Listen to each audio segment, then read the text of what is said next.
Анхааралтай сонсороо. Учир нь та яг одоо үзэж байгаа зүйл чинь жимснээ мод үржүүлэх арга барилаа бүрэн өөрчлөх боломжтой. Энэ гэлийг ашигласнаар та өөрийн хөссөн модыг яг тэр чигээр нь үржүүлэх боломжтой. Энэ нь байгалийн бургасны ханднаас гаргаж авсан бөгөөд үндэсний хөгжлийг гайхалтайгаар дэмждэг.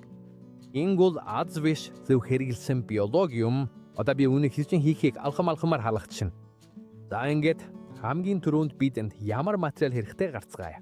Урьдчилан хэлэхэд энд ямар ч хаачин эсвэл төвөгтэй зээл байхгүй бүгдийг нь олоход маш амархан. Хэрвээ хаанаас олохоо мэдэхгүй байвал доорх тайлбарт бүгдийг нь бичиж үлдээсэн байгаа.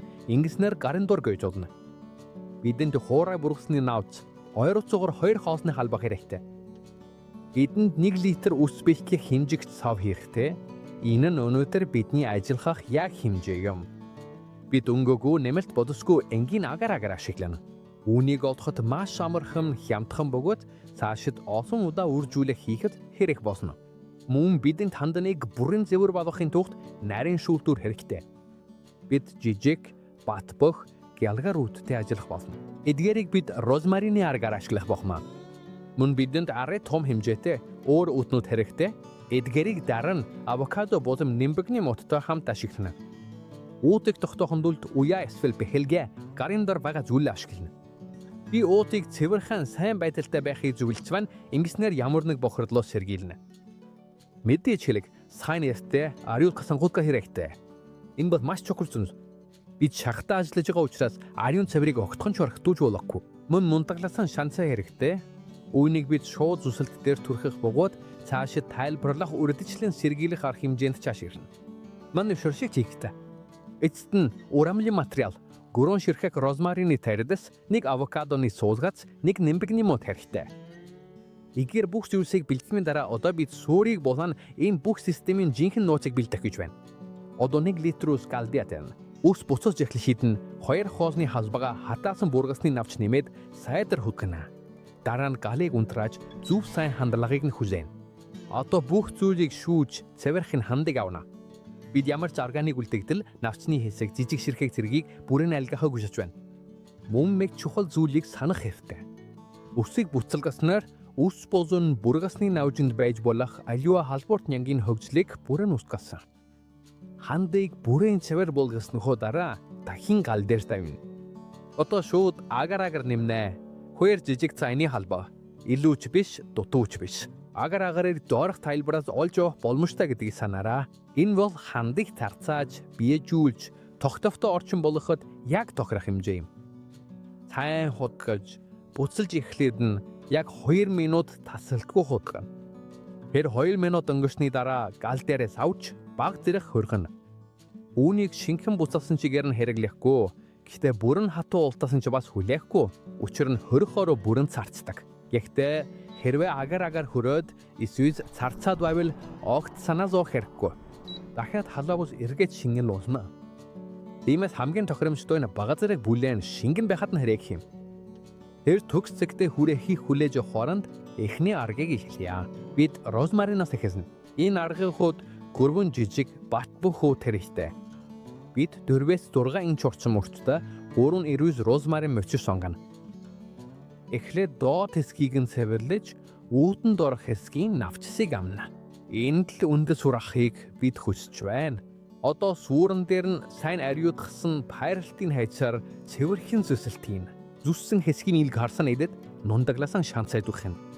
Үхэ шиг бүрх шаардлагагүй. Сөхөж шархалсан хэсгийг л зүрхнэ. Шанцай нэшнэ хэдэн 7 хоногт мөөгөнцрийн асуудлыг үүсгэх эрсдлийг бууруулж хамгааж өгдөг. Одоо бид нэг уу тавна. Энэ л миний та бүхэнтэй хуваалцаж буй бүх нууцыг үндэс сурч ирж байгаа. Эхлээд өмнө нь бэлдсэн гэлээр уудыг дунд хөрдөл нь ойролцоогоор тэнцүү хэмжээгээр дүүргэнэ.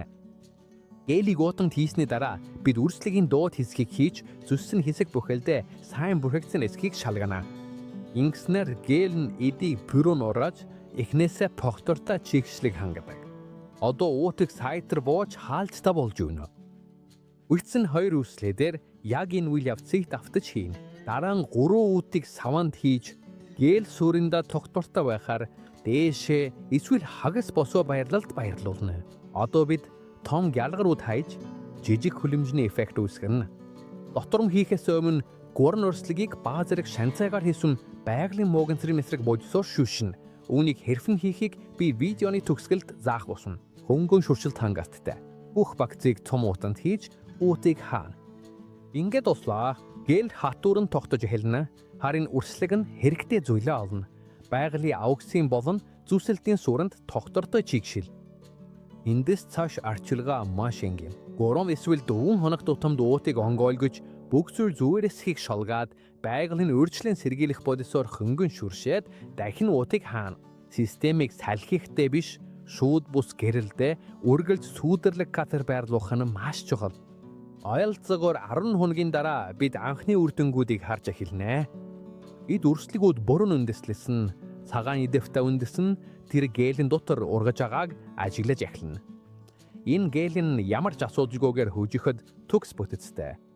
Тэгээд энэ зүйл тохиолдоход чи хүссэн ямар ч үр гамлыг үржүүлэхэд энэ үр дүнтэй арга хэрхэн ажилдгийг ойлгож эхэлнэ.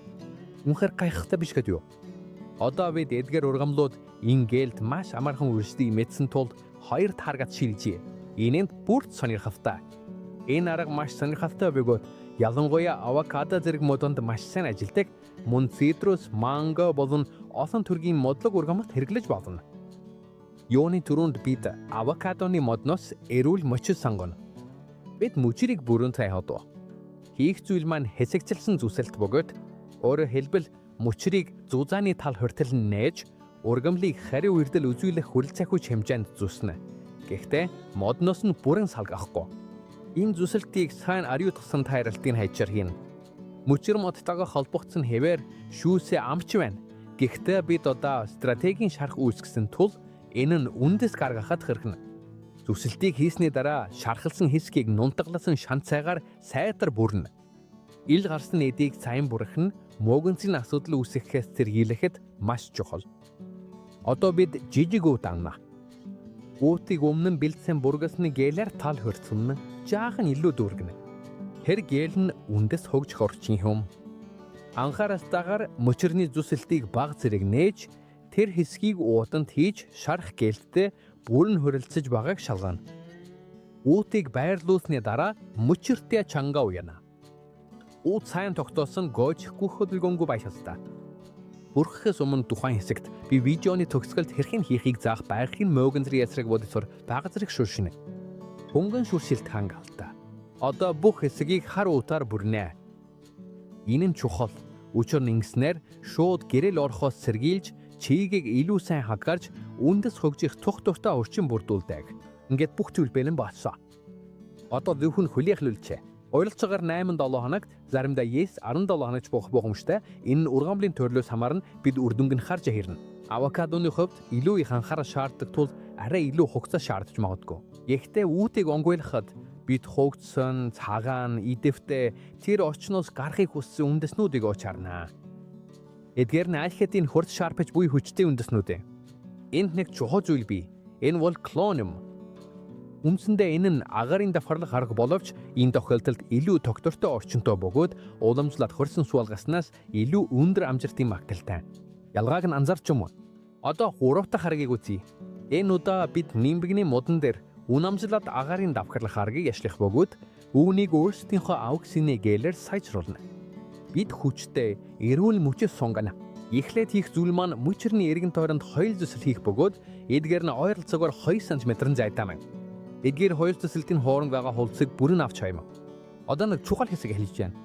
Бид камби буюу хол тосны яг доор байдаг гялалцсан давсаргийг хусаж авна. Яг тэр гялалцсан хэсгийг энд харж байна.